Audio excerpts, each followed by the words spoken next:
sur le podcast Français pour curieux. Je suis Sandra, professeure de français langue étrangère. Et ici, je vous parlerai des aspects intéressants, divertissants ou même étranges des cultures françaises et francophones. Bonjour à toutes et à tous et bienvenue dans ce nouvel épisode des expressions curieuses. Aujourd'hui, nous allons découvrir 3 expressions imagées. C'est la mer à boire, être au bout du rouleau et rester le bec dans l'eau. Vous êtes prêts? Alors allons-y. C'est la mer à boire.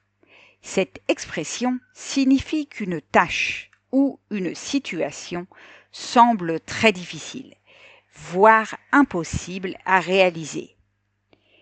Imaginez qu'on vous demande de boire toute l'eau de la mer. C'est complètement irréaliste, n'est-ce pas? C'est exactement ce que cette expression veut transmettre. Par exemple, terminer ce projet pour demain, mais c'est la mer à boire.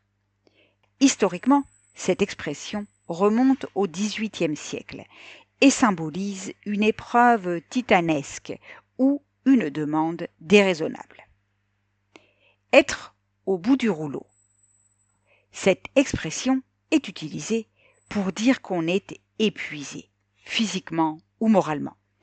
Elle fait référence à un rouleau de tissu ou de papier qui arrive à sa fin, symbolisant un état où on n'a plus rien à donner.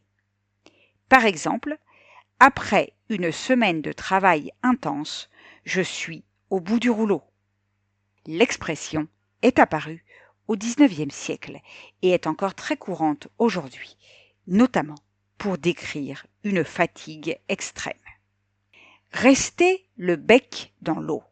Cette expression signifie être déçu ou se retrouver sans solution après avoir espéré quelque chose.